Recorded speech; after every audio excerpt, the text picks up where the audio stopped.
त्रिज्या असणाऱ्या वर्तुळात जास्तीत जास्त किती लांबीची जीवा असू शकते? आता बघा, वर्तुळातील जी सर्वात मोठी जीवा आहे ती काय असते? व्यास असते. ती सर्वात मोठी जीवा कोण असणार आहे? व्यास. आणि व्यास ही नेहमी त्रिज्येच्या काय असते? दुप्पट. मग त्रिज्या किती दिलेली आहे? 2.9. 2.9च्या आपल्याला काय करायचं? ते दुप्पट करायचं. मग आता बघा, 2.9च्या दुप्पट केल्यानंतर तर व्यास बरोबर काय येणार आहे? 2 गुणिले त्रिज्या. त्रिज्येच्या दुप्पट व्यास येणार आहे. आणि मग 2 गुणिले 2.9. 2.9ला 2 ने गुणल्यानंतर 92, 18, 18 8 झाले 1, 2 2 4 आणि 5 म्हणजे 5.8. तर याच्यासाठी जे अचूक उत्तर आहे ते आपलं येणार आहे पी 5.8. हे त्याचं अचूक उत्तर आहे. ओके, त्रिज्या जर 2.9 असेल तर जास्तीत जास्त किंवा सर्वात जास्त लांबीची जीवा ही काय असते? व्यास असते. सर्वात मोठी जीवा म्हणजे काय येणार आहे? व्यास. आणि ती त्रिज्येच्या काय असते? दुप्पट. त्यामुळे 2.9च्या दुप्पट येणार आहे तिथे 5.8. आता प्रश्न दुसरा बघा, एका समभुज चौकोनांच्या समोरासमोरील जे कोण आहेत, ओके, तर त्या समोरासमोरील कोणांची मापं दिलेली आहेत. 2x आणि दुसरं दिलेलं आहे 3x वजा 40. तर मग x बरोबर किती असं आपल्याला विचारलंय. ओके, तर समभुज चौकोन जे आहेत त्याच्या समोरासमोरच्या ज्या बाजू असतात, ओके, एकमेकांच्या समोरच्या, त्या एकमेकाला समान असतात. म्हणजे 2x बरोबर 3x वजा 40 असं येणार आहे. ओके, 2x बरोबर काय येणार आहे? 3x वजा 40. मग आता हे 2x चिन्ह इथे अधिक आहे ते इकडे येऊन काय होणार? वजा. म्हणजे बघा 3x वजा 2x आणि हे वजा 40 इकडे येऊन काय होतील? अधिक. म्हणजे 3 वजा 2 किती येणार आहेत? बघा 1x बरोबर 40. x बरोबर किती येणार आहे? 1x म्हणजेच काय? x. तर x बरोबर किती येणार आहे? 40. म्हणजे याच्यामध्ये x ची किंमत ही 40 असणार आहे. आता याच्यामध्ये तिसरा बघा, एक ओ केंद्र असलेलं वर्तुळ आहे. त्या वर्तुळामध्ये ओपी लंब जीवा AB ही इथं लंब आहे 90 अंश. जर PB बरोबर 8 असेल तर AB बरोबर किती असं विचार. तर आपल्याला हा प्रमेय माहिती आहे की वर्तुळाच्या केंद्रातून आपण जर जीवेवर लंब टाकला तर तो जीवेला काय करतो? दुभागतो. म्हणजे जीवेचे 2 समान भाग करतो. मग याचा अर्थ काय होणार आहे? हा जो AB आहे तो ह्या PBच्या काय असणार आहे? दुप्पट असणार आहे. म्हणजे AB बरोबर PB गुणिले 2. मग AB बरोबर PB किती आहे बघा? 8 आणि 8च्या दुप्पट किती येणार आहे? 16. म्हणजे AB बरोबर किती येणार आहे सांगा? 16. ओके, याचा ए पर्याय बरोबर आहे. AB बरोबर 16. तर आता आपण प्रश्न क्रमांक 2 बघूया. प्रश्न क्रमांक 2 हा सुद्धा 3 गुणांचा असणार आहे आणि याच्यामध्ये एकूण 3 प्रश्न आहेत. तर त्या प्रत्येक प्रश्नांसाठी 1 गुण, म्हणजे 1 गुणांचे हे प्रश्न आहेत. तर त्यातला पहिला प्रश्न बघा, एक त्रिकोण दिलेला आहे. त्रिकोण ABC मध्ये x व y हे अनुक्रमे AB आणि AC यांचे मध्यबिंदू आहेत. जर BC बरोबर 11 तर XY बरोबर किती असं आपल्याला विचारलं. तर मग याच्यामध्ये काय दिलेलं आहे बघा महत्वाचं, x आणि y हे अनुक्रमे काय आहेत? AB आणि AC चे मध्यबिंदू आहेत.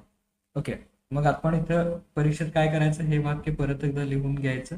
ओके, त्रिकोण ABC मध्ये उत्तरामध्ये हे वाक्य परत एकदा लिहून घ्यायचं. त्रिकोण ABC मध्ये x व y हे अनुक्रमे AB आणि AC चे मध्यबिंदू आहेत. मग कुठला प्रमेय वापरायचा बघा? मध्यबिंदू प्रमेयावरून, त्रिकोणाचा जो मध्यबिंदू प्रमेय आहे त्या प्रमेयावरून, तो प्रमेय काय सांगतो?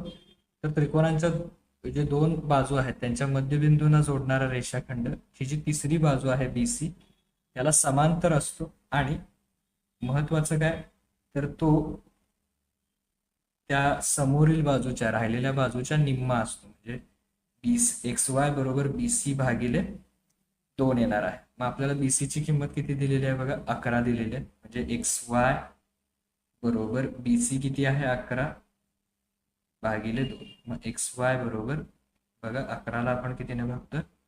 2 ने. म्हणजे 2 पंचे 10 उरले 1. यानंतर दशांश चिन्ह द्या. ते 0 10 परत 2 पंचे 10 म्हणजे 5.5. म्हणजे XY बरोबर किती येणार आहे सांगा? 5.5. हे त्याचं अचूक उत्तर आहे. म्हणजे अशा प्रकारे आपल्याला हे एक्स वायची किंमत मिळाली 5.5. आता त्याचा पुढचा जो प्रश्न आहे, एका चौरसाच्या कर्णाची लांबी 12 वर्गमुळात 2 आहे, तर त्याची बाजू किती? तर त्यासाठी एक सूत्र लक्षात ठेवायचं तुम्ही.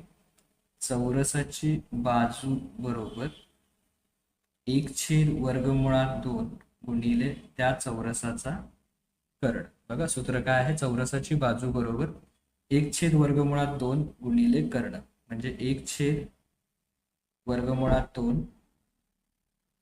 ओके, आणि कर्ण किती दिलेला आहे बघा आपल्याला, 12 वर्गमुळात 2. मग इथे छेदामध्ये वर्गमुळात 2 आहे, इथे अंशामध्ये वर्गमुळात 2 आहे, ते एकमेकाला कॅन्सल होतील. आणि 1 गुणिले 12 म्हणजे 12 × 1 = 12. म्हणजे चौरसाची बाजू किती सेमी असणार आहे, 12 सेमी. ओके, त्यानंतर जो तिसरा आहे ते बघा, ओ केंद्र असलेल्या वर्तुळात जर एपी बरोबर पीबी, ओके, तर सिद्ध करा की ओपी लंब, हा जो ओपी आहे तो जीवा एबी ला काय आहे, लंब आहे, हे सिद्ध करायचं. मग याच्यामध्ये आपण काय म्हणणार बघा, हे आपल्याला दिलेलं आहे, ते पहिल्यांदा लिहून घेतलं. काय दिलेलं आहे, एपी बरोबर पीबी, हे आपल्याला काय दिलेलं आहे, म्हणजे पक्ष लिहायचं, हे दिलेलं आहे प्रश्नात. याचा अर्थ काय, तर पी हा बघा एपी बरोबर पीबी आहे, म्हणजे पी हा रेख एबी चा काय आहे, मध्यबिंदू आहे. पी हा रेख एबी चा मध्यबिंदू आहे. ओके, मग आपल्याला माहिती आहे प्रमेय की काय, वर्तुळाचा केंद्र व जीवेचा मध्यबिंदू यांना जोडणारा रेषाखंड जीवेला काय असतो, लंब. यांना जोडणारा रेषाखंड जीवेला लंब असतो. म्हणजे बघा, वर्तुळाचा केंद्र आणि त्या जीवेचा मध्यबिंदू कोण आहे, पी, हा काय असतो, तर त्या जीवेला लंब असतो. आणि म्हणून जीवेला लंब असल्यामुळे काय येणार आहे, हे जे आपल्याला सिद्ध करायचं तेच पुढच्या स्टेपमध्ये लिहायचं. म्हणून या प्रमेयानुसार किंवा या व्यत्यासानुसार ओपी हा लंब आहे कुणाला, जीवा एबी. हा गुणधर्म ते वापरायचा, किंवा तो ज्या प्रमेयाचा व्यत्यास आहे तो वापरायचा, की वर्तुळाचा केंद्र आणि जीवेचा मध्यबिंदू यांना जोडणारा रेषाखंड जीवेला काय असतो, लंब असतो. आणि म्हणून ती ओपी जो आहे तो जीवा एबी ला लंब असणार आहे. तर आता आपण प्रश्न क्रमांक 3 बघूया. प्रश्न क्रमांक 3 मध्ये बघा, खालील उपप्रश्न सोडवा. आता खालील उपप्रश्न सोडवा याच्यासाठी आपल्याला एकूण 3 प्रश्न दिलेले असतील, त्यापैकी कोणतेही 2 प्रश्न आपण काय करायचे, सोडवायचे. आणि याच्यासाठी एकूण 4 गुण असणार आहेत. तर त्यातला पहिला बघा, हा जो चौकोन WXYZ आहे तो समांतरभुज चौकोन असून त्याचे जे कर्ण आहेत ते परस्परांना O या बिंदूमध्ये छेदतात. त्यानंतर आणखीन एक दिलेला आहे की जो कोन XYZ आहे तो 135 अंशाचा आहे, तर मग कोन XWZ बरोबर किती अंश असेल असं आपल्याला विचारलं. त्यातच दुसरा प्रश्न आहे, OY बरोबर 5 सेमी आहे, तर WY बरोबर किती असेल. तर त्यासाठी उत्तरामध्ये काय करायचं, आपण सर्वात पहिल्यांदा समांतरभुज चौकोन काढून घ्यायचा, WXY आणि Z. ओके, त्यांचे जे कर्ण आहेत म्हणजे WY आणि XZ ते परस्परांना O या बिंदूमध्ये छेदतात. आणि आणखीन एक इथे बघा, पहिल्या प्रश्नात XYZ बघा, XYZ हा जो कोन आहे तो 135 अंशाचा आहे, तर मग XWZ किती अंशाचा असेल, हा प्रश्न आपण पहिल्यांदा सोडूया. तर त्यासाठी आपण कुठला गुणधर्म वापरणार आहे, समांतरभुज चौकोनाचे सम्मुख कोन जे असतात ते काय असतात, एकरूप असतात. सम्मुख म्हणजे काय, समोरासमोरचे. म्हणजे या गुणधर्मानुसार काय येणार, तर XYZ त्याच्या समोरचा XWZ हे काय असणार आहेत, एकरूप असणार आहेत किंवा समान असणार आहेत. मग जर XYZ 135 असेल तर XWZ पण किती असणार आहे 135 अंश. हे आपलं पहिल्या प्रश्नाचं उत्तर. आता आपण हे दुसरं y5 सेमी दिलेलं आहे आणि आपल्याला काय शोधायचं आहे WY किती, सॉरी OY 5 सेमी तर WY किती. तर त्याच्यासाठी जो आपण गुणधर्म वापरणार आहे तो वापरणार आहे समांतरभुज चौकोनाचे कर्ण हे परस्परांना काय करतात दुभागतात, म्हणजे दोन समान भाग करतात त्याचे. म्हणजे काय तर बघा हा WY आणि XZ हे एकमेकांना काय करतात दुभागतात, त्यांचे दोन समान भाग करतात. म्हणजे OY आणि OW हे समान असतात. ओके, आणि इकडं ZO आणि OX हे काय असतात समान असतात. ओके, त्यांची माप समान असतात. किंवा आपण असं म्हणू शकतो की हा जो OY आहे तो पूर्ण WY च्या काय असतो निम्मा असतो, किंवा WY हा OY च्या दुप्पट असतो. हा जो लहान OY आहे तो पूर्ण WY च्या काय असणार आहे, सॉरी WY हा जो आहे तो लहान OY च्या दुप्पट असणार आहे. म्हणजे काय लिहिणार बघा आपण, तर WY ची जी लांबी आहे ती OY च्या दुप्पट असणार आहे. ओके, म्हणजे बघा WY 2 गुणिले OY आपल्याला दिलेला आहे 5, 5 गुणी 10, म्हणजे बघा 10 सेमी. WY बरोबर 10. तर अशा प्रकारे आपण काय केलं WY ची किंमत मिळवलेली आहे 10. तर आता आपण त्याच्यातला दुसरा प्रश्न बघूया. दुसऱ्या प्रश्नामध्ये बघा चौकोन IJKL मध्ये बाजू IJ समांतर आहे कुणाला KL ला, आणि कोण I जो आहे तो 108 अंश आहे, K जो आहे तो 53 अंश आहे. तर मग आपल्याला काय करायचं आहे J आणि L यांची माप शोधायची. आता बघा प्रश्नामध्ये काय दिलेलं आहे IJ समांतर KL हे प्रश्नामध्ये दिलेलं आहे, म्हणून त्याला काय म्हणायचं पक्ष असं म्हणायचं. आता बघा IJ कुणाला समांतर आहे KL ला किंवा LK ला.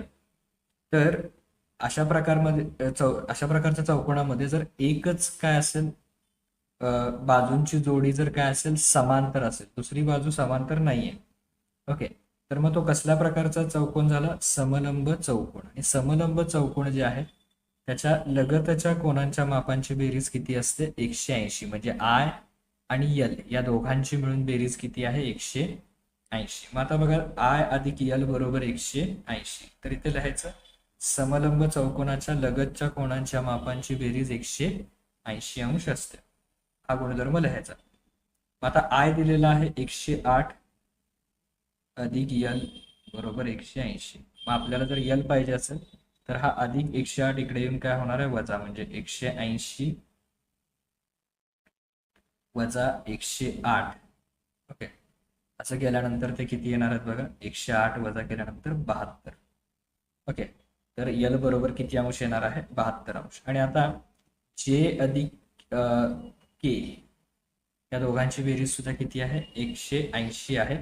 त्यातला K जो दिलेला आहे तो आपल्याला 53 दिलेला आहे, म्हणजे J अधिक K बरोबर 53 अंश बरोबर 180. मग 53 इकडे अधिकचे काय होतील वजा, कोण J बरोबर 180 वजा 53, म्हणजे J बरोबर बघा इथे 7 आणि परत 12, म्हणजे किती होणार ते 127. जो J येणार आहे तो किती येणार आहे कोण J बरोबर 127 येणार. तर अशा प्रकारे आपण काय केलं बघा, इथे L कोण किती मापाचा आहे ते शोधलं, तो आला 72, आणि इथे J आला तो किती आहे 127. म्हणजे तो समलंब चौकोन होता हे आधी दाखवलं, आणि मग त्याच्या लगतच्या कोणांच्या मापांची बेरीज ही 180 आहे. हा गुणधर्म वापरला आणि आपण L आणि J ची किंमत शोधून काढली. तर आपल्याला परीक्षेमध्ये एकूण कोणतीही 2 उदाहरणं सोडवायची असतात, दिलेली असतात 3. तर आपण इथे बघताना तिसरं पण उदाहरण इथे बघूया. तर बघा वर्तुळ केंद्र O पासून जीवा AB चे अंतर 8 सेमी आहे. ओके, O पासून AB चे जे अंतर आहे म्हणजे हे OP हे अंतर किती आहे 8 आहे. जीवा AB ची लांबी 12 सेमी आहे, म्हणजे हा पूर्ण जी जीवा आहे ती 12 सेमी लांबीची आहे. आणि याच्यावरून आपल्याला काय करायचं आहे वर्तुळाचा व्यास काढायचा आहे. तर बघा OP लंब आपण AB काढलेला आहे सुरुवातीला इथं लंब, कारण तेवढंच अंतर असणार आहे. आता कुठला गुणधर्म वापरायचा याच्यामध्ये किंवा कुठला प्रमेय वापरायचा? वर्तुळाच्या केंद्रातून जर आपण जिवेवर लंब टाकला तर तो जिवेला काय करतो? दुभागतो. ओके, तर हा प्रमेय वापरायचा. म्हणजे काय? तर समजा ओ पासून आपण हा इथं लंब टाकला तर जेवढा एपी आहे तेवढाच कोण असणार आहे? पीबी. किंवा हा जो पीबी आहे, पीबी हा पूर्ण एबीच्या काय असणार आहे? निम्मा भागिले 2. ओके, म्हणजे बघा पीबी बरोबर एबी किती आहे? 12. 12 भागिले 2 म्हणजे पीबी किती येणार आहे सांगा? आता बघा त्रिकोण ओ पी बी मध्ये लंब आहे, ओपी लंब एबी आहे, त्यामुळे कोण पी बरोबर किती येणार आहे? 90°. तसं जर असेल तर त्याच्यामध्ये आपण काय करायचं? पायथागोरसच्या प्रमेयावरून, पायथागोरसचा प्रमेय आपल्याला काय सांगतो? पायथागोरसच्या प्रमेयावरून कर्ण वर्ग बरोबर पाया वर्ग अधिक उंची वर्ग. मग याच्यामध्ये कर्ण कोण आहे बघा? इथे जर आकृतीमध्ये बघितलं ओबी 90° समोरचा हा कर्ण आहे. जे ओबी वर्ग बरोबर खाली असणारा पीबी हा पाया आहे, म्हणजे पीबी वर्ग अधिक उंची जी आहे ती कोण आहे? ओपी. ओपी वर्ग. बघा आपल्याला सुरुवातीला ओबी वर्ग शोधावा लागेल. तर ओबी वर्ग बरोबर पीबी किती दिलेला आहे बघा? तर पीबी आत्ताच आपण शोधून काढलं 6 आणि ओपी जो आहे तो 8. 8चा वर्ग म्हणजे बघा ओबी वर्ग बरोबर 6चा वर्ग येणार आहे 36, 8चा 64. मग आता ओबी वर्ग बरोबर 36 आणि 64 हे येणार आहेत 100. आणि मग वर्ग जाण्यासाठी काय करायचं? वर्गमूळ. वर्गमूळ घेऊन, तर वर्गमूळ घेतल्यामुळे काय होणार आहे बघा? एक स्टेप आपण वाढवूया. ओबीचा वर्ग बरोबर वर्ग त्याचं वर्गमूळ घ्यायचं आणि ते 100चा वर्ग. वर्गाला इथे वर्गमूळ जाणार, फक्त कोण राहणार? ओबी. 100चं वर्गमूळ 10. म्हणजे ओबी बरोबर किती आलेलं आहे सांगा? 10. आता ओबी ही काय आहे? वर्तुळाच्या केंद्रापासून वर्तुळाचा बिंदू जोडलाय म्हणजे त्रिज्या झाली. पण आपल्याला काय शोधायचं आहे? तर त्या वर्तुळाचा व्यास शोधायचा आहे. मग आपण काय करणार? तर त्रिज्या किती आलेली आहे? 10. ओबी म्हणजे काय? त्रिज्या 10. मग व्यास किती असणार आहे? तर त्रिज्येच्या दुप्पट म्हणजे 2 गुणिले त्रिज्या म्हणजे 2 गुणिले 10. तर ते किती येणार आहे? 20 सेमी. ओके, म्हणजे त्या वर्तुळाचा व्यास किती येणार आहे? 20. तर अशा प्रकारे आपण काय करू शकतो? त्याचं उत्तर शोधू शकतो. ओके, तर इथपर्यंतचे जे प्रश्न झालेत आपले ते एकूण 10 गुणांचे झालेत 20 पैकी. राहिलेले आणखीन 10 गुणांचे प्रश्न आहेत ते आपण पुढील व्हिडिओमध्ये बघूया. Okay, thank you.